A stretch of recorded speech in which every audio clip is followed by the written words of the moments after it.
할렐루야. 새해 첫 주일 예배에 오신 여러분 모두를 진심으로 축복합니다. 잘 오셨습니다. 하나님께서 2026년 새해 여러분 모두에게 예비하신 크신 은혜가 있음을 믿습니다. 올 한 해 예배에 꼭 성공하시고 깨어 기도하셔서 하나님께서 주시고자 하신 놀라운 은혜와 복이 여러분 삶의 가정에 함께 하시기를 축원합니다. 우리 이렇게 인사했으면 좋겠습니다. 새해 주님 안에서 건강하시고 행복하세요. 새해 주님 안에서 건강하시고 행복하세요. 사랑하는 성도 여러분, 새해가 시작됐는데 2026년 새해에는 어떤 생각을 하며 살기를 원하십니까? 올 한 해 어떤 생각을 품고 살아가려고 하십니까? 사람은 생각하는 존재입니다. 데카르트라고 하는 철학자는 나는 생각한다, 고로 존재한다고 했습니다. 인간은 끊임없이 생각을 통해서 자신의 존재를 확인해 갑니다. 깊이 생각하는 능력은 인간만이 가진 특별한 은혜고 능력입니다. 좋은 생각은 좋은 사람이 되게 합니다. 나쁜 생각은 나쁜 사람을 만들어 버립니다. 그래서 우리가 항상 좋은 생각, 선한 생각, 하나님이 원하시는 생각을 품어야 합니다.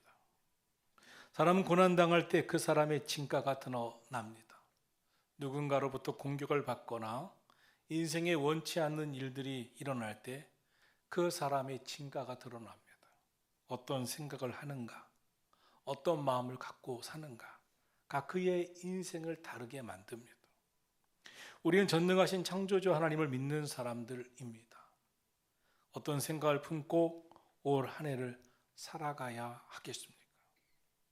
오늘은 구약 성경에서 가장 예수님을 닮았다고 하는 요셉의 말, 요셉의 태도를 볼 것입니다.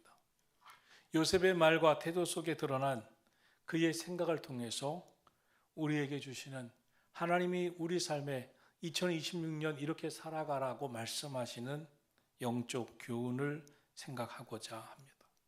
오늘 주시는 말씀에서 하나님은 올 한 해 나를 어떤 생각을 품고 살기를 원하시는지 깨닫게 되기를 주의 이름으로 축원합니다.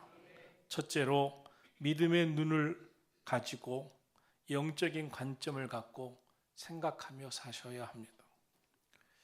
우리가 이 세상을 살아갈 때 여러 일이 우리 안에 일어납니다. 살다 보면 해를 당할 때가 있습니다. 그것도 가정 안에서 또 가까운 사람들 속에서 해를 당할 때가 있습니다. 가까운 관계에서 해를 당하고 아픔을 겪으면 매우 고통스럽습니다. 인생이 무서운 것은 우리가 어떤 아픔을 겪는 그 사건보다, 그 일보다, 그 일 때문에 생기는 상처가 크다는 것입니다. 시간이 지나고 나면 그 일은 잊혀버리고 그 사건은 지나거나 맙니다. 그러나 그 일로 그 사건으로 인해서 생긴 상처는 계속 남아 있습니다. 그래서 우리가 어떤 사건을 겪거나 어떤 일을 겪을 때 우리 마음에 남는 상처들이 분명히 있기 때문에 항상 영적인 시선으로 하나님의 관점으로 바라보고 생각하고 살아야 합니다. 그래야 하나님이 왜 이런 일을 내게 겪게 하셨나? 내게 이 사건은 왜 일어났는가? 이것은 내게 상처가 될 일이 아니구나. 이것은 내게 아픔이 될 일은 아니구나. 이 일을 통해서 하나님은 큰 뜻을 이루어 가시는구나. 믿음의 눈으로 보면, 영적인 관점으로 보면 하나님이 우리에게 하시고자 하시는 말씀이 깨달아지고 떠오르게 되는 것입니다. 요셉이란 사람은 피해자였습니다. 그러나 본문 말씀에서 요셉이 자기에게 큰 피해를 준 형들과 만나 대화를 하는 것을 보면 요셉에게서 상처받은 사람의 모습이 보이지를 않습니다. 참 놀랍습니다. 왜 그럴까요? 요셉이 누굽니까? 형들이 요셉을 시기하고 미워해서 그를 동생이기 때문에 참아 죽이지 못하고 노예 상인에게 팔아 요셉은 사춘기 나이에 애굽 지금의 이집트의 노예로 팔려온 사람입니다. 사춘기 시절을 노예로 13년 넘게 종살이를 하며 살았으며, 그런데 세월이 오래 지난 후에 그는 성공합니다. 애굽이란 나라의 총리 대신이 됩니다. 그 후에 오늘 본문에서 요셉이 그 형들을 만나게 됩니다. 요셉은 총리 대신이 되었고, 형들은 요셉이 총리 대신으로 있는 그 나라에 곡식을 사러 옵니다. 이 형들과의 정말 20여 년 만에 만남이 이루어집니다. 그때 요셉이 무슨 말을 해야 할까요? 여러분이라면 여러분을 노예로 팔고 정말 10수년을 고통받게 했던 형들을 만난다면, 그런 사람을 만난다면, 상처를 준 사람을 만난다면 무슨 말을 해야 하겠습니까? 요셉은 무슨 말을 했을까요? 창세기 45장 5절입니다. 다시 보겠습니다. 당신들이 나를 이곳에 팔았다고 해서 근심하지 마소서, 한탄하지 마소서. 하나님이 생명을 구원하시려고 나를 당신들보다 먼저 보내셨나이다. 아멘. 요셉의 관점이 다릅니다. 하나님의 관점으로 바라보고 영적인 시각으로 생각하고 있음을 보게 됩니다. 요셉은 형들로 인해서 큰 고통을 겪었습니다. 형들이 아무리 동생이 미워도 외국의 노예로 판다는 게 말이 됩니까? 결국 형들에 의해 오랫동안 힘든 종살이를 했습니다. 그런데 20여 년 만에 다시 만난 요셉이 더 우위에 있는데, 그 형들에게 자신이 겪었던 일, 형들이 나에게 아픔을 주고 내가 이렇게 괴로웠다고 한 일을 언급도 하지 않습니다. 고통을 당한 사람들의 특징을 보면 수십 년이 지나도 그때 고통스러웠던 이야기만 떠오릅니다. 어떤 분은 죽을 때까지 나를 그때 힘들게 하지 않았느냐고, 나에게 상처를 주었다고 죽을 때까지 그 얘기를 합니다. 왜 남자들이 맨날 군대 이야기를 늙어서까지 합니까? 왜 여성들이 코되게 시집살이를 준 시집살이의 그 시어머니 이야기를 오랫동안 합니까? 너무나 상처가 크기 때문이죠. 그런데 요셉은 달랐습니다. 사춘기 나이에 노예로 해외에 팔려가 언어도 통하지 않는 그곳에서 고통을 당했는데, 그리고 20여 년 만에 그 형들을 만났는데 그때의 일을 언급조차 하지 않습니다. 어떻게 이럴 수 있습니까? 요셉의 말을 들어보면 그의 생각을 알 수 있습니다. 요셉이 이렇게 말합니다. 나를 이곳에 보내신 이는 하나님이십니다. 하나님이 우리 모두의 생명을 구원하시려고 나를 먼저 이곳에 보내셨습니다. 요셉의 말 속에 있는 그의 생각은 무엇입니까? 그의 이야기의 중심은 하나님이십니다. 그의 인생을 이끄신 분은 하나님이시라고 고백하고 있습니다. 그의 이야기에서 주원은 하나님입니다. 요셉은 자신의 인생에서 일어난 일들에 대해 형들이 이랬지, 당신들이 나를 괴롭혔지, 이제는 내가 당신들의 동생이 아니고 총리니까 가만 안 두겠어가 아닙니다. 그의 인생에 삶의 주도권을 이끌어 오신 분은 그 형들이 아니라 하나님이 인도하신 삶이었다고 고백하고 있습니다. 하나님의 주권에 대한 믿음을 분명히 갖고 있습니다. 참 놀랍습니다. 사랑하는 성도 여러분, 오늘 저와 여러분이 인생을 살아가면서 우리 삶에 있는 작은 아픔, 상처를 못 잊고 내가 내 삶의 그 언젠가, 그것이 어렸을 때이든 사춘기 때이든 청년 때이든 젊었을 때이든 내게 상처를 준 그 사건은 지나갔지만, 그 사건은 어떤 때는 기억도 잘 안 나지만 그때의 그 상처가 남아 오늘 내 발목을 잡고 얼마나 괴롭히고 있습니까? 2026년을 또 그렇게 살아야 되겠습니까? 사랑하는 성도 여러분, 요셉에게 임한 그 놀라운 은혜가 저에게도 임하고 여러분에게도 임하기를 예수님의 이름으로 소원합니다. 사도 바울은 고린도후서 12장 7절 이하에서 이런 고백을 합니다.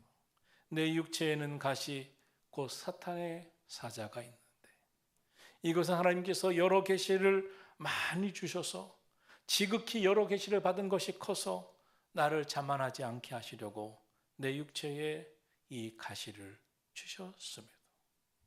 이 가시가 나를 쳐서 자만하지 않게 하시려고, 교만하지 않게 하시려고 이 가시가 나를 찌르고 있습니다. 내 은혜가 내게 족하도다. 이는 내 능력이 약한 데서 온전하여 찜이라.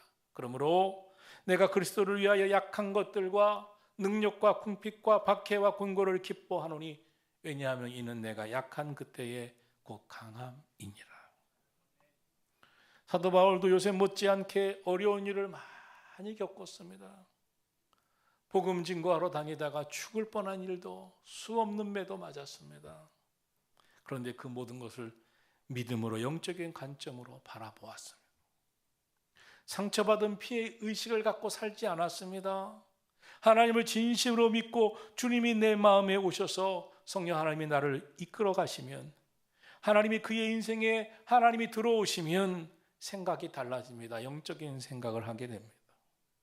그러면 나는 나라고 하는 한 사람의 인생의 이야기로 내 삶을 채우는 것이 아니라 내 속에, 내 이야기에, 내 삶에 하나님이 이렇게 함께 하셨어.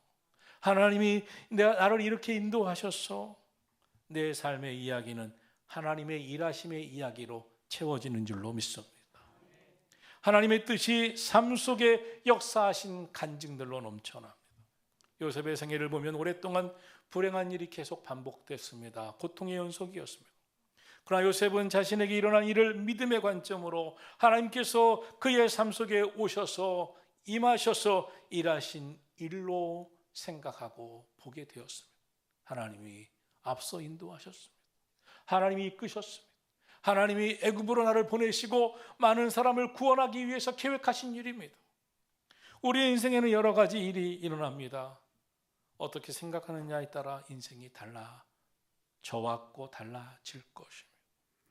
오늘 여기 계신 여러분 중에 평택 안중은 들어도 보지 못한 분도 있을 겁니다. 저의 인생도 이 안중은 안중에도 없었습니다. 그런데 이 안중에 와서 개척하여 지금 22년을 넘게 목회하고 있습니다. 안중에도 없던 곳에 하나님의 뜻이 아니었다면 올 수도 없었던 이곳에 와서 개척을 했어요. 저는 이민교회에서 목회를 하다가 그 전에 서울에서 부목사를 하고 이민교회에서 목회를 하다가 한국에 교회 부임하러 왔습니다. 부임하러 온 충청도의 어느 교회에 저희 선배 목사가 먼저 들어가 앉아서 내가 여기서 목회하고 싶으니까 박 목사 좀 양보해달라고. 목회 세계에 이런 일이 없는 겁니다. 그런데 그렇게 요청을 했습니다. 기도하다가 정말 마음에 그때는 번민이 너무 심했습니다.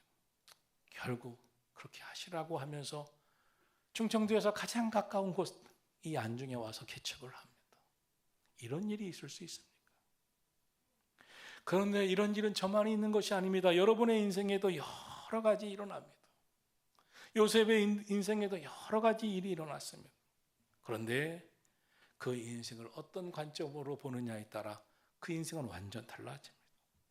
하나님을 진심으로 믿고 예수님을 영접한 사람은 왜일까? 하나님의 뜻은 무엇일까? 하나님은 어떻게 일하신 것일까? 무엇 때문에 이렇게 하셨을까?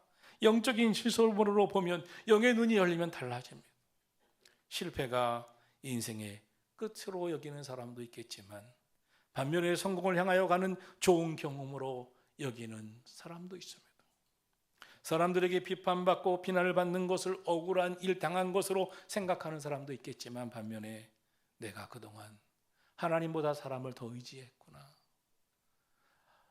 도울 힘이 없는 사람한테 내 마음을 빼앗기고 사람 의지했구나.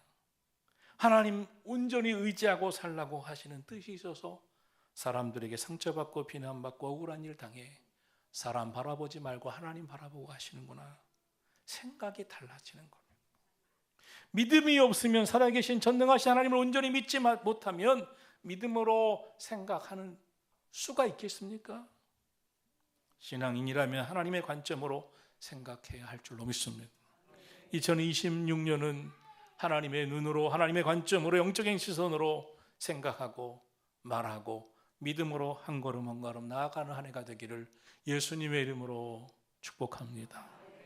둘째로 하나님의 큰 구원을 보아야 합니다. 요셉은 하나님의 큰 구원을 보았습니다.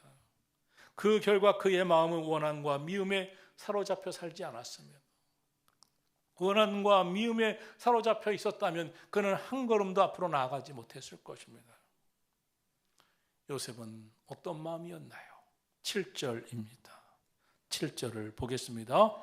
하나님이 큰 구원으로 당신들의 생명을 보존하고 당신들의 후손을 세상에 두시려고 나를 당신들보다 먼저 보내셨나니. 마귀는요, 사람의 생각을 공격합니다.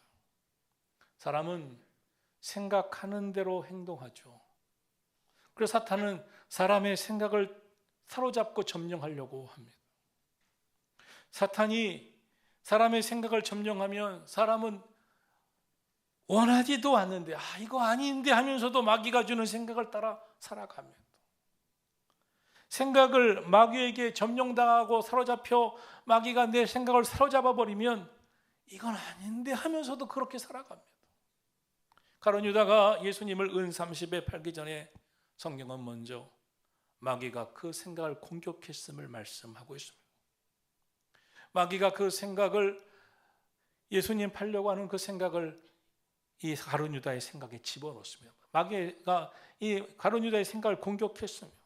그때부터 예수님을 따라 3년 넘게 제자로 살아온 인생에 대해 보상도 하나도 못 받고, 이렇게 예수님은 십자가에서 만인을 위해 구원하신다고 돌아가신다고 하는데 나의 인생은 뭔가, 내 이 젊음을 바쳤던 인생은 무엇인가, 고생만 한 세월이 아닌가 생각하면서 억울하여 은 40일 30이라도 받고 예수님 팔아야겠다는 생각을 하게 됩니다. 사울왕이 다윗을 공격하면서 창 던지고 그를 죽이려고 수없이 노력합니다. 그런데 성경은 그 전에 사탄이 사울왕의 생각을 공격했다고 말씀하고 있습니다. 마귀가 사울왕의 생각을 공격하자 번민하기 시작합니다. 머리가 아픕니다. 고통스럽습니다. 그래서 그렇게 미워하던 다윗을 불러서 수금 타게 하고 찬양을 하게 합니다. 다윗이 수금을 타자 머리가 맑아집니다. 영의 사람이 찬양을 하고 성령 충만한 사람이 찬양을 부르고 수금을 타니 이 고통받던, 마귀가 사로잡았던 이 사울왕의 머리가 맑아집니다. 그런데 이미 사로잡은 사울왕의 머리는 그 다윗을 향해 창을 던집니다. 죽이려 합니다. 시기와 질투로 그 마음이 사로잡히자 그 미움이 촉발됩니다. 상처받은 인생이 무서운 것은 한 번의 피해로 인생이 끝난 게 아닙니다. 일반적으로 2차, 3차 피해를 보게 됩니다. 때로는 2차, 3차 피해가 더 큽니다. 그런데 2차 피해, 3차 피해는 가해자가 입히는 피해가 아닐 수도 있습니다. 자신이 입은 피해와 상처, 고통에 집중하며 살다가 미워하고 원한을 갖고 살다가 스스로 자신을 향하여 억울해하면서 입히는 상처입니다. 2차 피해는 자신이 가해자가 되는 경우가 너무나 많습니다. 본문에서 요셉은 형들에 대해 원망 가득한 말을 하지 않습니다. 2차 피해를 당하지 않습니다. 어떻게 이럴 수 있습니까? 요셉의 이야기를 조금 더 할 필요가 있습니다. 요셉은 아버지 야곱이 노년에 얻은 아들입니다.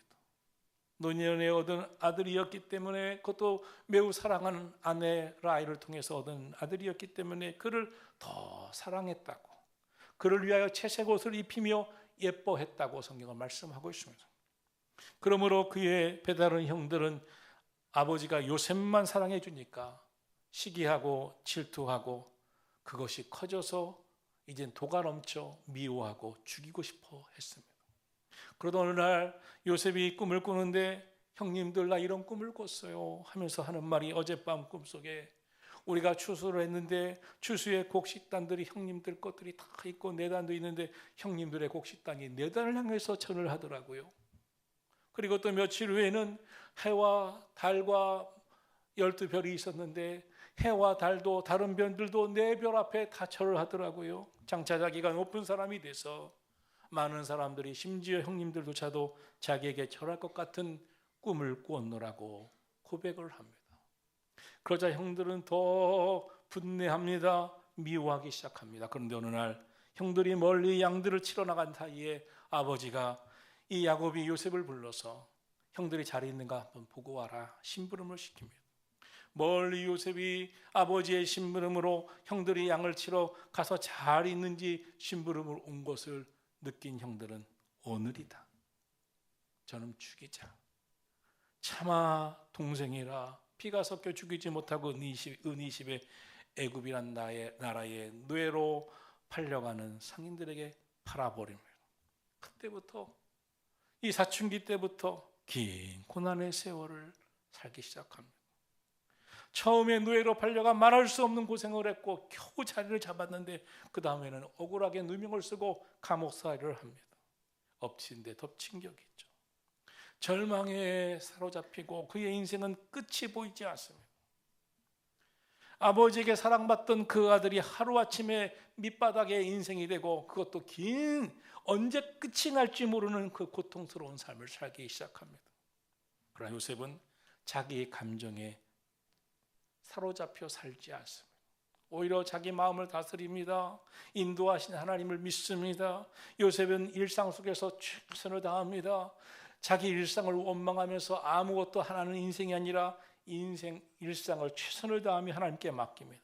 오히려 젊은 가운데서도 하나님 잘 믿습니다. 그때 하나님이 그를 보시고 형통케 하셨습니다. 창세기 39장에 보면 하나님께서 요셉과 함께 하심으로 그가 형통한 자가 되어 그의 범사에 형통케 하셨더라 라고 말씀하였습니다. 어떤 문제를 만나도 어려움을 당해도 하나님이 함께 하시면, 하나님이 함께 하신다는 믿음을 가지면 우리의 일상의 삶에 최선을 다하게 되고 최선을 다하는 그 모습을 보시면 형통케 하시는 주의 은혜가 임하는 줄로 믿습니다. 여러분, 여러분의 삶에 어떤 경우에도 넉넉히 이기고 승리하시기를 축원합니다. 로마서 8장 37절을 말씀했습니다. 그러나 이 모든 일에 우리를 사랑하시는 이로 말미암아 우리가 넉넉히 이기느니라. 2026년이 시작됐습니다. 올 한 해 하나님 안에서 넉넉히 승리하기를 축복합니다.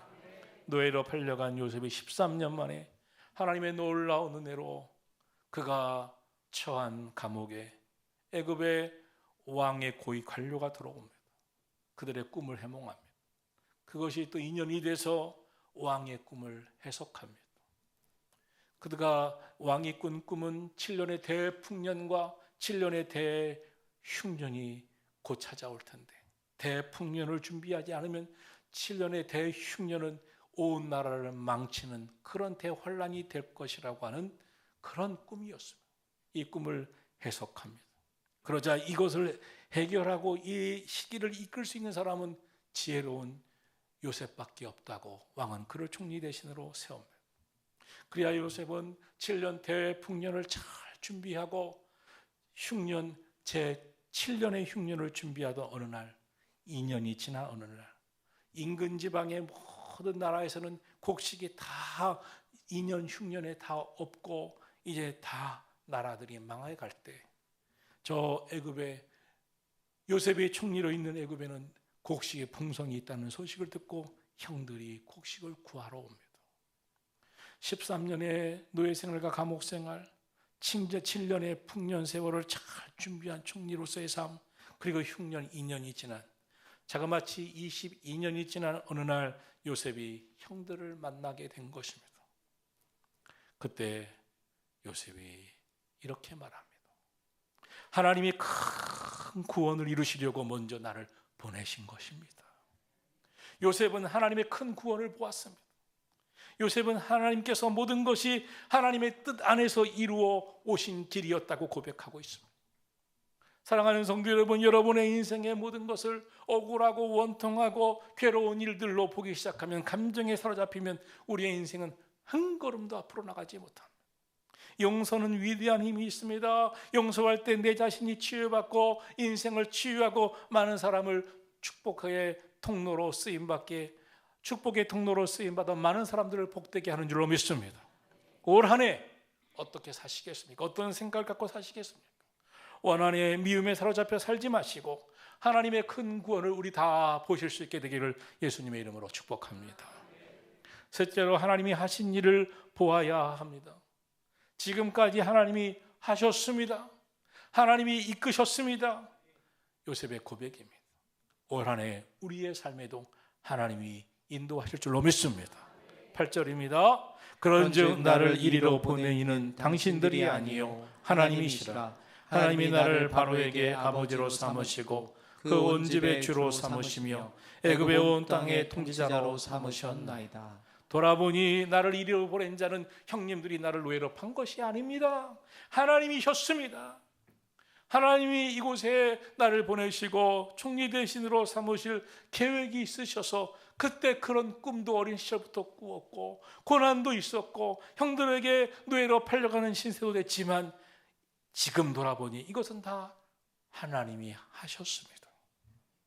올 한 해도 살다 보면 웃을 때도 있고 울 일도 있을 겁니다. 별별 일 다 경험할 것입니다.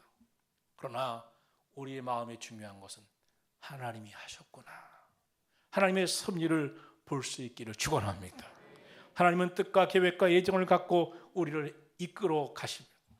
성경은 역대상 20장 29장 12절에서 이렇게 말씀했습니다. 부와 귀가 주께로부터 나오고 또 주는 만물의 주제가 되사 손에 권세와 능력이 있사오니 모든 사람을 크게 하심과 강하게 하심이 주의 손에 있나이다.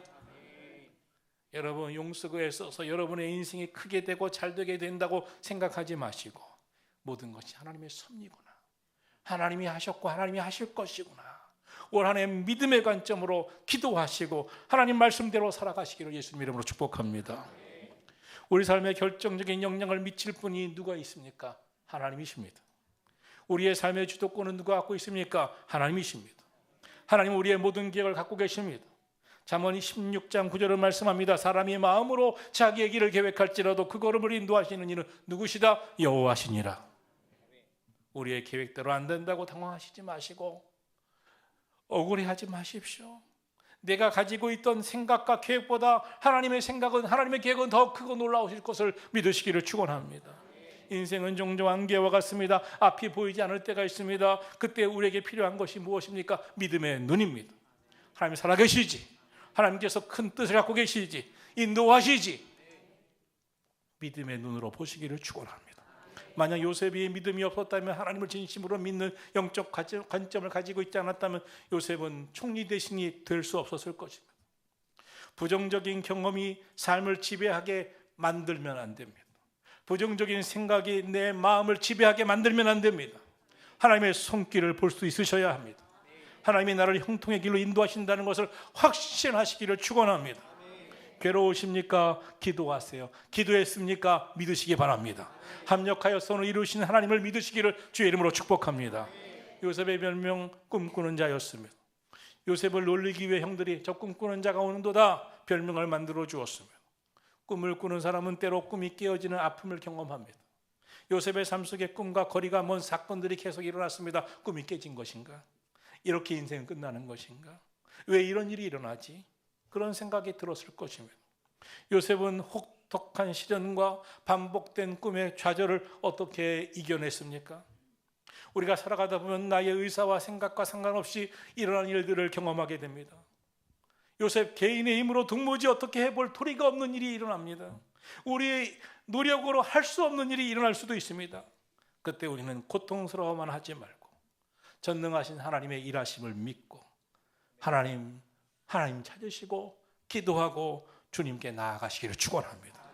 세상의 힘으로는 상상할 수 없는 더 큰 힘이 있다는 것을 믿어야 합니다. 요셉이 하나님의 큰 구원을 이루시는 계획을 믿었습니다. 그가 이렇게 믿을 수 있었던 것은 지나온 삶이 하나님이 아니시면 이루어질 수 없었던 놀라운 일들이 있었습니다. 지금까지 하나님이 하셨습니다.